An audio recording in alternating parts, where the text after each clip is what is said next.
In today's episode, we're sharing 6 true stories where the wild broke into ordinary lives. From a jogger ambushed on a forest trail to a nurse attacked just steps from her hospital.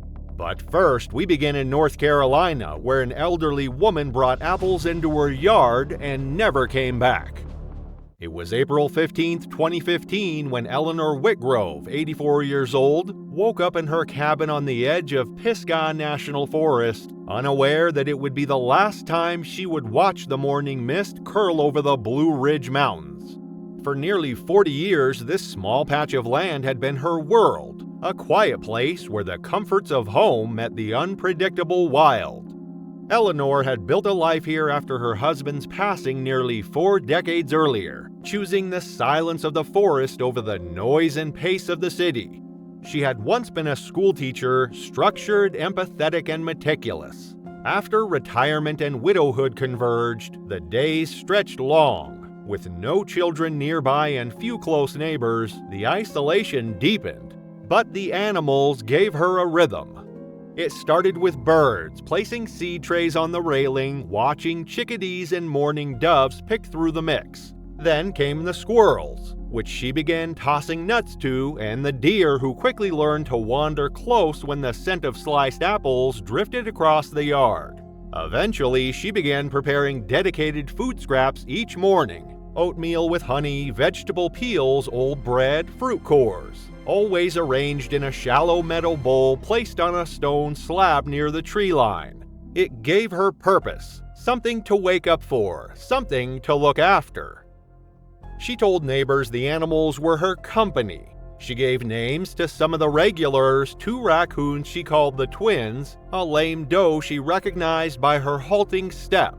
She spoke about them with the same warmth she once reserved for her 3rd grade students. To Eleanor, this wasn't just feeding wildlife, it was caretaking. It was structure, it was routine. It was proof that something still relied on her. Even the bears, which she rarely saw up close, became part of the silent exchange. She believed that if she kept the peace, if she was consistent, gentle, they'd never have a reason to hurt her. Warnings had come: quiet knocks, stern visits from wildlife officers, concerned neighbors. They told her feeding the animals would end badly. She smiled, listened, and carried on. In her eyes, the creatures of the woods weren't wild or dangerous. They were familiar souls, hungry and harmless, who deserved kindness. And perhaps in return, they filled the hollow place her husband once occupied. The morning was cold and clean, the air sharp with the scent of pine and damp earth. Eleanor moved through her kitchen with practiced ease, gathering oatmeal, honey, and 3 red apples into a large metal bowl, an offering for the wild visitors who had, over the years, come to trust the scent of kindness drifting from her porch. By 7:30 a.m., the sun had burned away the morning fog. Eleanor stepped onto her porch, the bowl balanced carefully in her hands. The apples gleamed under the sunlight, a small offering she intended to leave at the forest edge. She moved steadily down the steps, her small frame swallowed by the tall grass that surrounded the clearing. As she crossed the yard, she spotted a dark shape near the old cedar bird feeder: a black bear. Seeing a bear, though not daily, was not entirely rare for Eleanor. Over the past few months, she had occasionally glimpsed 1 or 2 wandering at the edge of the woods, sniffing cautiously before retreating. She always treated these sightings with a gentle awe, never fear. But this morning, something felt different. A massive black bear stood just beyond the feeder, its thick coat gleaming in the morning light. Later estimates placed him at around 350 pounds, his powerful shoulders shifting beneath glossy fur.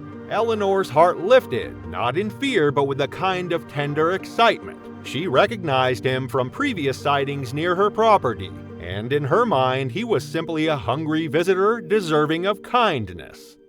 She moved closer, closing the gap to 15 feet, hoping to gently place the apples on the ground where he could find them easily. The bear's body tensed, his ears flattened, his mouth parted to reveal yellowed teeth. Subtle warning signs. Signs Eleanor either didn't see or refused to acknowledge. Without a sound, the bear charged. He covered the distance between them in seconds. Rising up on his hind legs, he towered over her before lashing out with a massive paw. The swipe knocked the metal bowl from her hands, apples scattering across the dew-wet grass. It also caught Eleanor across the shoulder, slashing through the fabric of her cardigan and tearing into her flesh.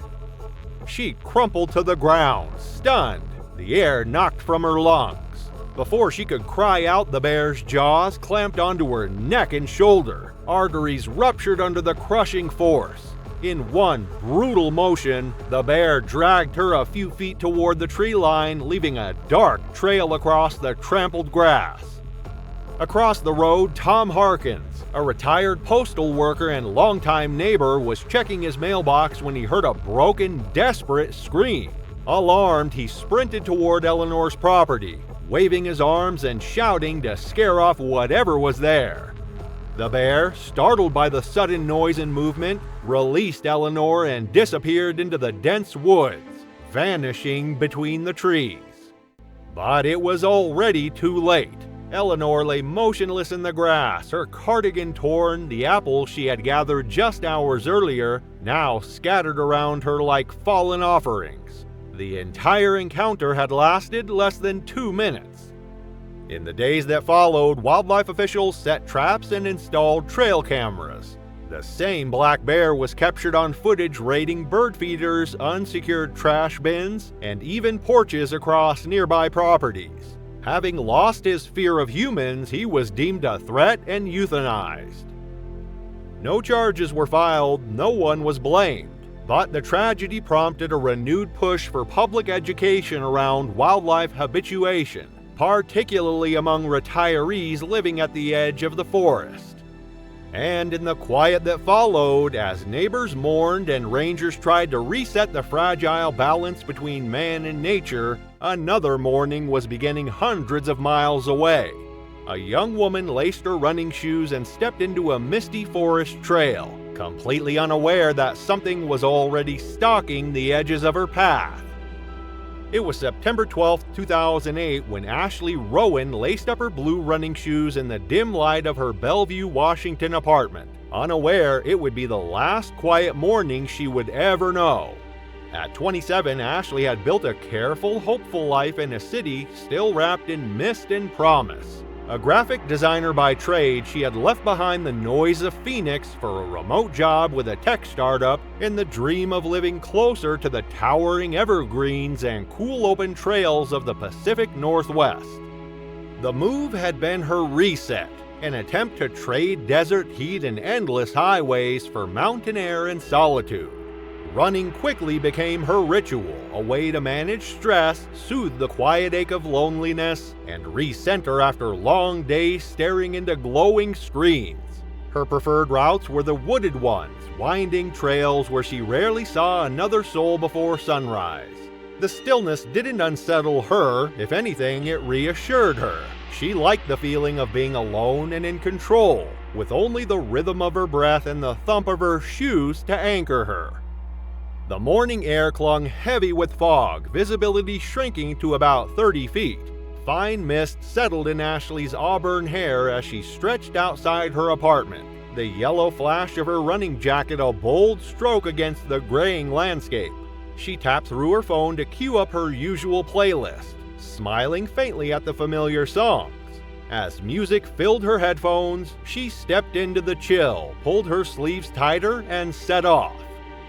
At 6:28 a.m., her fitness tracker logged her entrance into Bridle Trail State Park, a place she had come to love for its narrow dirt paths, dense pines, and early morning emptiness.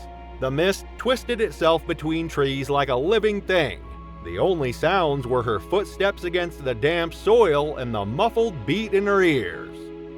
She passed a trailhead sign she had seen dozens of times before. It warned hikers to avoid leaving food out, to keep dogs leashed, and to be aware of potential wildlife. Bears, coyotes, and cougars. Ashley barely noticed. The signs were always there. She had come to think of them as routine legal disclaimers meant for campers, not people like her. Early risers, careful, predictable. What Ashley didn't know, what those signs never quite conveyed, was that a full-grown mountain lion could leap over 30 feet in a single bound and stalk prey for miles without making a sound. Known also as cougars or pumas, these powerful predators are solitary, territorial hunters capable of killing animals much larger than themselves. Males can reach 8 feet from nose to tail and weigh over 150 pounds. They hunt by stealth, remaining hidden until the very last second. In wilderness areas, they avoid humans, but when their territory is fractured and food becomes scarce, their behavior shifts. A desperate cougar stops making good choices. For weeks, residents had been filing reports about a large cat spotted slipping through the eastern trails of Bridle Trails Park. Most sightings came at dusk, quick glimpses near driveways or trails, sometimes within view of fenced yards. Wildlife officials investigated but found no direct threat. Without confirmed aggression, they posted small paper warnings on kiosks at trail entrances. No closures, no alerts, just a quiet hint to be cautious. As Ashley reached the 1-mile mark, the cougar was already watching her. It had been tracking her since she entered the park, pacing through the tree line under cover of fog. Now resting atop a fallen log, the cat crouched low and still, amber eyes fixed on her moving form. The wind was in its favor, hunger gnawed at its ribs. At roughly 120 pounds, the young male was underweight and displaced, pushed from its range by nearby construction, and left to hunt in territory it barely understood. Deer had grown scarce. Dogs and garbage had become regular targets. Now it was watching something bigger. Without a sound, the cougar dropped from its perch and melted into the underbrush, moving parallel to the trail. Its paws, wide and padded, left almost no trace on the damp ground. Ashley jogged on unaware, her breathing steady. Her music kept playing, the trees closed in. At 6:52 a.m., she reached a shallow gully, a low point in the trail where visibility narrowed and the slope dipped. There were no houses here, no nearby roads, just a hollowed-out basin surrounded by brush and silent trunks. The cougar made its decision. In a blur of muscle and speed, it lunged from the undergrowth, 15 feet in a single bound. Its full weight slammed into Ashley's back, driving her face first into the trail. Her headphones flew off, the music cutting the silence as her body hit the mud. She barely had time to react before the cougar's jaws locked onto the back of her neck. Ashley fought with blind, instinctive panic. She clawed at the soil, her legs kicking wildly behind her. Her fitness tracker spiked, 145 to over 200 beats per minute in seconds, before the screen cracked and the data froze. The cougar raked its claws across her torso, shredding her jacket, tearing through skin and fabric alike. For nearly 3 minutes, she struggled against the crushing weight. As her movement slowed and her strength gave way, the cat began dragging her away from the trail, deeper into the gully, toward the cover of a dense thicket. The drag marks would later measure 27 feet, a muddy trail carved through the undergrowth to where the cougar began its attempt to cache the body beneath leaves and debris. When Ashley failed to show up for work that morning, her colleagues initially assumed she had overslept. By noon, missed calls turned into group text and unanswered voicemails. By 2 p.m., one of her co-workers filed a missing persons report. A search party began sweeping the trails by late afternoon, but darkness and fog slowed progress. It wasn't until dawn the following day that they found her. Her body, partially concealed under a layer of ferns and pine needles, showed clear signs of a cougar kill, bite wounds to the neck and back, drag marks, and the distinctive caching behavior seen in wild feline predation. Her watch had stopped at 6:56 a.m. Wildlife officers tracked the young male 2 days later, locating it near a creek where it had been scavenging on small animals. It weighed just 118 pounds, dangerously underweight for its age. Officials made the decision to euthanize it on site. Necropsy results confirmed the animal had not eaten properly in weeks. Its stomach was nearly empty. With no other viable prey, it had taken a desperate risk and found an unprotected target. Bridle Trail State Park closed temporarily as officials introduced stricter wildlife monitoring protocols, removed trailhead signage in favor of bold posted warnings, and began a new campaign aimed at educating joggers and early morning trail users. Ashley had loved the quiet, but in the end, it was the silence that betrayed her. And far away beneath the harsh midday sun of South Africa's coast, a family unloaded groceries into a hillside rental home, blissfully unaware of the silent watchers gathering just beyond the trees. It was February 17, 2017, when Sarah de Klerk pulled into the steep driveway of the hillside rental home in Glencairn, Cape Town, eager for a weekend that felt stolen from time. At 39, Sarah had spent the past year locked in a relentless cycle of 12-hour days at a marketing firm, pushing projects to completion under impossible deadlines. Efficiency and control had shaped her adult life, but lately, exhaustion had begun to fray those edges. She viewed the trip as more necessary than luxury, a chance to slow down, to reset her slipping grip on balance. Her husband Johan, 42, had a quieter energy. A mechanical engineer by trade, he was patient, methodical, and slow to anger, the kind of man who could lose hours tinkering in a garage or fixing a stubborn engine. Their daughter Emma, 6 years old, was a mirror of both of them, headstrong and curious, but already burdened by an adult sense of caution she couldn't quite explain. The rental home perched high on a rugged slope overlooking False Bay, its glass walls glinting under the sun like a beacon. It had been advertised as an escape into nature, a phrase Sarah had clung to when she booked it weeks ago. She had envisioned mornings drinking coffee while waves crashed below, Emma laughing in sun-drenched rooms, Johan finally smiling without that tightness around his eyes. The Atlantic breeze climbed the hillside, salty and sharp, slipping easily through the open balcony door Sarah flung wide. The house felt alive with heat and movement, the warm air mingling with the smell of fresh paint and polished wood. Somewhere beyond the balcony, in the dense brush sloping toward the cliffs, something stirred, too large for a bird, too deliberate to be the wind. But the sound faded quickly, absorbed by the rising cicada hum. Johan lingered by the car, hauling bags inside, while Emma danced barefoot across the living room, her face tilted to the light. Inside the entryway, a small laminated sign clung to the wall. "Please keep balcony doors secured, wildlife activity common." The font was faded, easy to miss amid the excitement. A crumpled local guidebook on the kitchen counter listed baboon encounters among minor tourist nuisances, tucked between parking tips and restaurant recommendations. Sarah skimmed past both, her mind already preoccupied with the cheese board she planned to assemble for lunch. The house, though stunning, lacked the hardened security common to permanent residences deeper into town. No reinforced locks, no security alarms, only a thin membrane of glass separating comfort from wilderness. For a moment, as Sarah stood alone on the deck and stared out over the bay, she felt a flicker of unease. Not fear exactly, but the distant, disquieting sense that something unseen was watching. Up on the slope above, hidden among silver trees and thick brush, a troop of chacma baboons watched.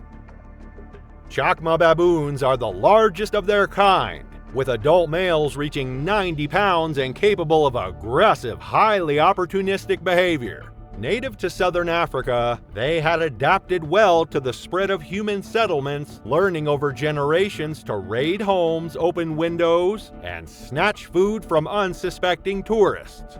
While generally avoiding outright confrontation, certain alpha males, particularly those scarred by years of dominance battles, exhibited bolder, more unpredictable behavior when the troop's survival demanded it. 17 strong, the troop shifted through the brush, led by a battle-worn alpha with a torn right ear.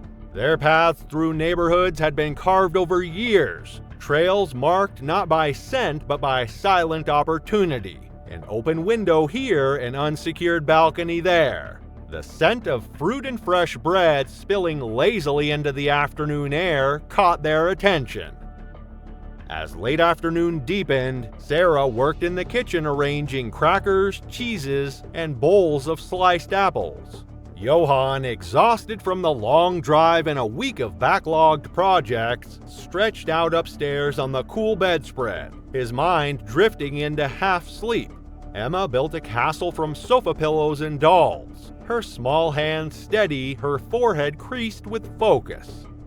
Outside, the shadows in the brush moved closer, creeping with a patience honed by generations of practice. The first sound, a soft scrape against the wooden deck, barely registered above the sigh of shifting pillows and the creak of the house settling. The second thud, heavier and followed by Emma's sharp intake of breath, tore Sarah from her moment of calm. She crossed the living room in seconds. 3 large baboons had already breached the threshold. One clutched a half-ripped grocery bag, scattering apples across the floor. Another rifled through Emma's dolls with casual destructiveness, sending plastic limbs sprawling across the rug. The alpha male stood in the center of the chaos. Thick-shouldered and broad-chested, his amber eyes locked unblinkingly on Emma. Sarah's instinct, the same relentless need for control that had ruled her working life, surged forward. She moved immediately, positioning her body between her daughter and the intruders without hesitation. The alpha's lips peeled back in a snarl, revealing canines nearly 2 inches long. He dropped low, gathering power in his hindquarters, and charged. The first swipe tore a gash from Sarah's temple down her cheekbone, 4 nails slicing easily through skin.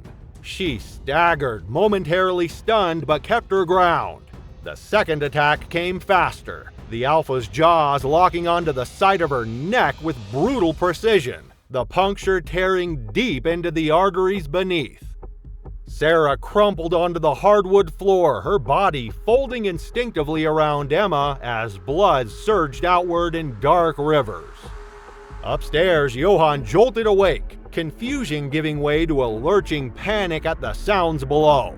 He barreled down the staircase, heart hammering against his ribs, and charged into the living room. The scene unraveled in an instant. Overturned furniture, shattered glass, Sarah lying prone in a widening pool of blood. Roaring and flailing, Johann drove the baboons back, the troop scattering out the balcony doors in a chaotic retreat, fruit and torn fabric clutched in retreating fists. Johann fell to his knees beside Sarah, pressing towels ripped from the kitchen drawer against her neck. His hands slipped across the blood-slicked fabric, fumbling with his phone, his voice breaking as he called for help. Paramedics arrived within 12 minutes. They stabilized what they could, loading Sarah onto a stretcher with mechanical urgency. Despite every effort during the 30-minute drive to Groot Schuur Hospital, the damage was too severe. Sarah DeClercq was pronounced dead upon arrival. In the aftermath, Glencairn's quiet community reeled. Local authorities fined the rental agency for failing to implement required baboon-proofing measures, including new mandates for reinforced doors, alarms, and visible wildlife hazard signs for all short-term properties. The DeClercq story circulated quickly among locals. It wasn't just the horror of what had happened, but the familiarity of it. The open balcony doors, the careless forgetting of warnings, the illusion that nature, no matter how close, would stay politely at a distance. For Johann, the trip was meant to bring rest and had become a fracture that no amount of time would repair. For Emma, the childhood shaped by cautiousness hardened into something permanent, though no words would ever capture the moment she lost more than she could fully comprehend. As the sun dipped behind the mountains, casting long shadows across the empty rental home, halfway across the world, in a wasteland of towering garbage heaps, two brothers began another night's scavenging run, unaware that the shadows around them were alive and hungry. It was August 12, 2011, when Tesfaye Mekanin and his older brother Dawit set out from their small corrugated metal home on the outskirts of Addis Ababa. The sun had barely dipped behind the low hills, casting long shadows over the battered landscape. Already, the cicadas had quieted. In the distance, the dump smoldered under its own weight, a dull haze rising into the cooling air. At 13, Tesfaye was slight and wiry, standing just 4 feet 9 inches tall, his frame shaped by years of hunger and hard living. Dawit, 15, carried the same marks of survival: calloused hands, sun-creased skin, and a wary way of moving through the world. Together they wore the tired determination of those who had never known an easy life, each night a calculation between risk and necessity. Since their father's death from tuberculosis 3 years earlier, the brothers had scavenged Koshi Dump nearly every night. Their mother, a laundress, struggled to stretch her meager earnings, and the boys' haul of metal, plastic, and glass often spelled the difference between eating and going without. Hunger had a way of pushing caution aside when there were no other options. Koshi, Dirty, and Amharic sprawled across 74 acres, a landscape of shifting garbage mountains that rose up to 40 feet high. It stank of rot and smoke, the air always thick with the buzz of flies and the slow-burning reek of decomposing waste. By day, the dump teemed with scavengers. By night, it grew eerily still, the silence broken only by the rustling of rats and the low rumble of unseen diesel trucks. Lately, though, something else had crept into the uneasy quiet. For weeks, whispers had traveled through the dump about the hyenas. Bigger and bolder than before, waste pickers spoke of glowing eyes glimpsed at the edges of the trash fields, of shadows slipping between mounds when flashlights sputtered low. Some claim they had seen dark shapes watching from the perimeter when the fires burned down. Officials shrugged off the warnings. Wild animals were part of life near the city's edge, and there were too few resources to respond to every rumor. Still, that night, as Tesfaye and Dawit trudged through the western section of the dump, each boy kept a hand close to the battered hooks they carried. They knew it was dangerous to be out there after dark, but they needed the money too badly to turn back. Their flashlights, already weak, sent trembling beams across the trash hills, illuminating broken bottles, sagging plastic, and rusting metal that shimmered faintly under the sickle moon. The dump smelled different near the edges, more earthy, more alive. The breeze carried not just the heavy odors of decay, but something sharper, something musky and wrong. Dawit muttered that they should stay close, but the hunger in their bellies pushed them forward. Opportunity and danger often lay side by side in Koshi, and for boys like them, hesitation meant going home empty-handed. By 10:15 p.m., their burlap sacks bulged with nearly 12 pounds of scrap metal, a haul worth about $9, enough for flour, a little oil, maybe even some vegetables. Enough to keep the worst kind of hunger at bay, if only for a few days. Then Tesfaye saw it. The broken frame of a bicycle, half buried under light plastic bags, lay about 60 yards away near the perimeter fence. Bicycle parts always sold quickly. Excitement flickered through him, a reflex more powerful than caution, and he moved toward it without thinking, weaving between the trash hills with practiced speed. Behind him, Dawit crouched low over a tangle of copper wire, his focus narrowed by habit and exhaustion. He barely noticed his brother slipping away. The air grew colder near the dump's boundary, The grass beyond the last garbage mound whispered in the breeze, and somewhere just out of sight, something shifted against the darkness. Tesfayé's flashlight flickered, its beam shuddering and fading as he bent to tug at the twisted bicycle frame. The world seemed to tighten around him, the smell of the garbage giving way to the raw iron scent of earth. That was when DeWitt heard it, a sharp, high scream that tore through the heavy air. He looked up, heart hammering against his ribs. Another scream, weaker and choked, echoed across the dump. DeWitt bolted toward the sound, stumbling over heaps of refuse, his flashlight swinging wildly. In the confusion, he veered the wrong way, his boots slipping on wet plastic, his voice breaking as he called his brother's name into the vast, indifferent dark. By the time other waste pickers, roused by the noise, joined the frantic search, the trail had already gone cold. Near the far boundary, they found only Tesfayé's dropped burlap sack and a single worn sandal lying in the dirt.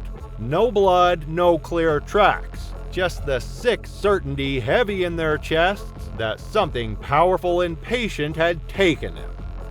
The men fanned out, their flashlight beams slicing through the trash fields, cutting thin tunnels through the damp, clinging darkness. They searched until the eastern sky grew pale. It wasn't until dawn that they found him.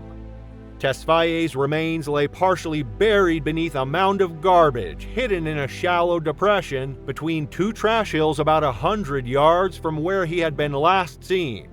Deep puncture wounds in his neck and ribs left no doubt. The hyenas had struck swiftly, dragging him into the shadows, silencing him in moments. The city moved to act in the aftermath.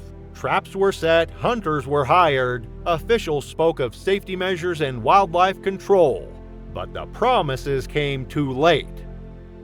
Tesfayé's mother, already bowed by loss and hardship, fell ill from grief and could not work for weeks.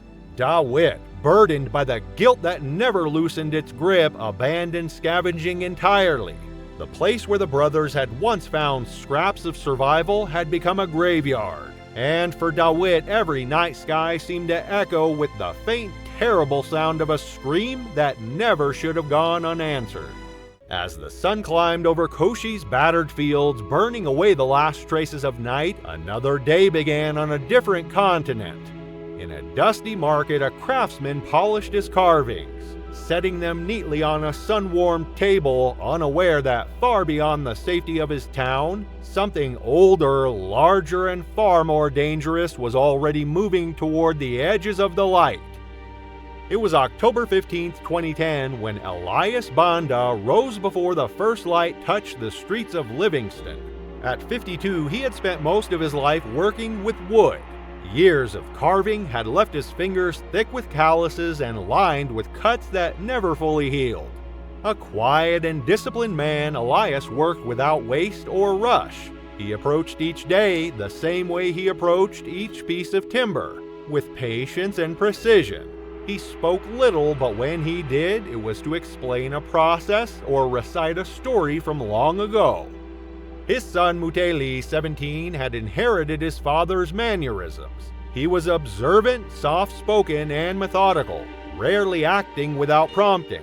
Since dropping out of high school earlier that year due to financial constraints, he had been working alongside his father full-time. He was still learning to carve, but he handled the market stall with care. Unlike many boys his age, he had learned to keep still, to listen before speaking, and to study every movement before making one himself. That morning, Elias selected carvings with practiced intent: giraffes, lions, and several elephants in various poses. He set aside one unfinished piece, a stylized elephant with a lowered head and flared ears. The wood grain still rough, the expression partially shaped, the figure rested on the corner table of the workshop. Mutale packed the finished figures into a canvas sack while Elias double-checked their tools. They left the house just after 6 a.m., walking the mile-long route to Makuni Market on foot. The streets were still cooling from the night. Cooking fires were started and the scent of charcoal mingled with early traffic fumes. The city had been busy in recent weeks. New construction projects had drawn attention, including a large hotel underway on the western side. Locals had discussed it casually, mostly in terms of job opportunities and the dust it kicked up. Wildlife officials, however, had been monitoring changes more closely. Approximately 3 miles from the city center, a 15-acre section of woodland had been cleared. Rangers reported disrupted elephant paths and sightings near farms and residential edges. One bull elephant had been spotted several times in recent days. Estimated to be around 15 years old and weighing close to 6,000 pounds, it had been observed alone, ears flared, tail raised, moving unpredictably and showing signs of stress. The animal had a small notch missing from its left ear and a faded patch across its flank, likely from rubbing against fencing or bark. At the market, the day moved easily. Mukuni Market was a tight grid of stalls no more than 12 feet across in most places, shaded by canvas and plastic sheeting. Elias's stall sat near the southern corridor, surrounded by woven baskets, chitenge cloth, and soapstone trinkets. His wooden animals, each sanded and shaped with precision, were laid in rows. His elephants were the most detailed. Tourists often paused to admire them, drawn by Elias's quiet demeanor and the clean, balanced symmetry of his work. By 3 p.m., a cultural group began setting up near the east entrance. Drummers, food vendors, and singers gathered, attracting a larger crowd than usual. Elias, who normally packed up before sundown, chose to stay late. It had been a productive day, and he'd promised to let Mutali finish setting prices on the newer carvings. Several tourists still lingered, asking about the prices and taking photos. Music played through a static-ridden speaker near the entrance. The smell of roasting maize, dust, and oil from passing minibuses lingered in the air. Around 6:40 p.m., nearby vendors noticed movement beyond the west corridor. A few stray dogs had retreated suddenly from a side street. Some vendors paused, their attention drawn by the strange quiet that followed. Music still played, but muffled now as if filtered through fog.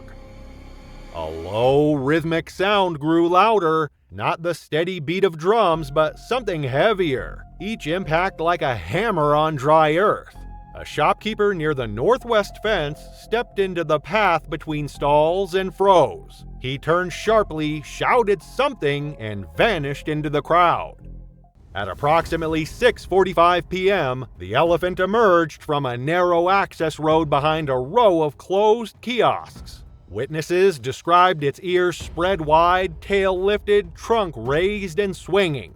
Its pace was deliberate, head high, legs stiff. Dust coated its shoulders. Its eyes reflected the dull yellow of the market's streetlights.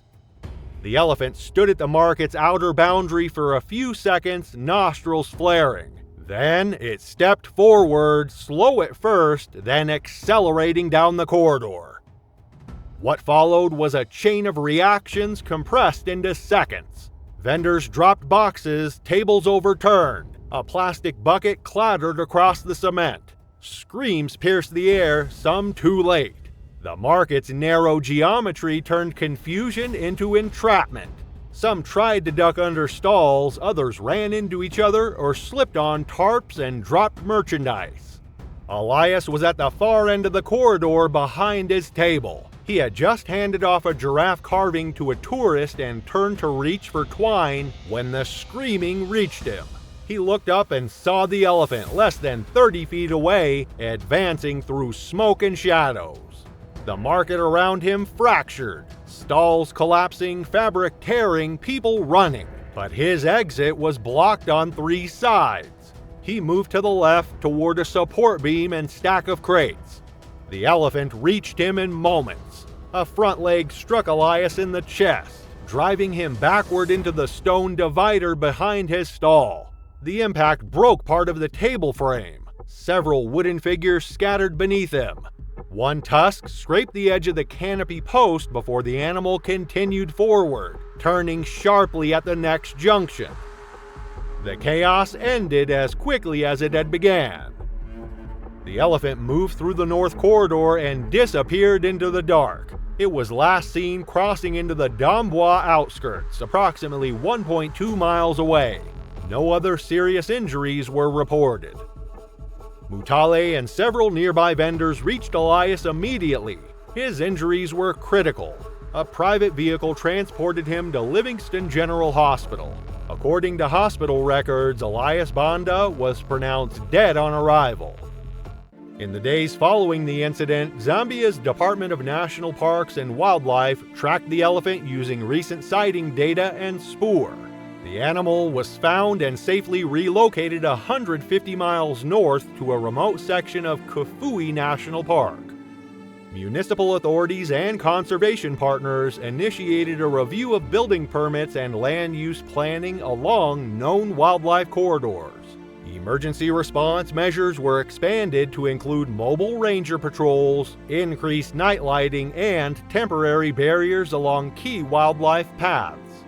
At Mukuni Market, Elias's stall remained undisturbed for several weeks. A carved wooden elephant with lowered ears and unfinished grain was placed on the central table. By December, Moutale reopened the stall using his father's tools and layout. He continued carving with steady, practiced movements, mirroring what he had learned without altering what remained. As the dry season deepened and the tourist crowds returned, the market adjusted. Vendors began closing earlier. Signs warning of wildlife movement were posted near service roads, and though noise, music, and trade returned to their usual place, the space where Elias once stood carried a quiet presence. At dawn the following week, a nurse stepped into the hospital courtyard, tea tumbler under one arm. The sky was overcast, the garden wet from overnight mist. By the base of a banana tree, something shifted, silent and unexpected in the pale morning light. It was January 17, 2016, when Kavita Sharma tucked a stray lock of her hair beneath her cap and stepped into the fluorescent-lit corridors of Sassoon General Hospital. She had always been the kind of person who moved quietly but left spaces warmer in her wake. At 32, Kavita was a mother of two, a wife, and a nurse who knew the art of calming frightened children with a single glance. Her colleagues joked that she carried sunshine in her pocket, even during the longest nights. But this morning felt different. The air was unusually heavy, the January mist curling thick around the hospital's edges, blurring shapes that should have been familiar. Somewhere in the back of her mind, a vague unease stirred. Something about unfinished repairs on the garden wall, something about the growing wildness beyond the hospital's gates. But Kavita pushed the thoughts aside. There were always more urgent worries. An IV line that needed changing, a child who needed soothing. Her night shift had been relentless. 3 pediatric admissions, all severe respiratory cases, kept her weaving between beds without rest. 8 hours passed in a blur of soft-spoken reassurances and careful adjustments. She thought of Priya's art project she was missing, of Arjun's soccer game she had promised to attend that afternoon. If she could just get through the morning, she told herself, she'd make it home in time to hug them both before school. At 5:58 a.m., Kavita clutched her battered stainless steel tumbler and pushed open the rear garden door, grateful for the few minutes she reserved each day to breathe outside hospital walls. The garden had always been a small oasis, 30 feet by 40 feet, framed by 3 sides of a hospital and a high concrete wall on the 4th. Neem trees arched overhead, their leaves dark against the gray sky, and the faint scent of damp earth hung heavy in the misty air. Today, the garden seemed too still. The mist swallowed the far end of the courtyard, gravel crunched loudly under her shoes, louder than it should have. The cracked section of the wall, hidden behind overgrown shrubs, went unnoticed once again. Budget cuts had delayed its repair for months. Everyone knew about it, no one thought it mattered. What Kavita didn't see was the figure crouched low in the tangled green.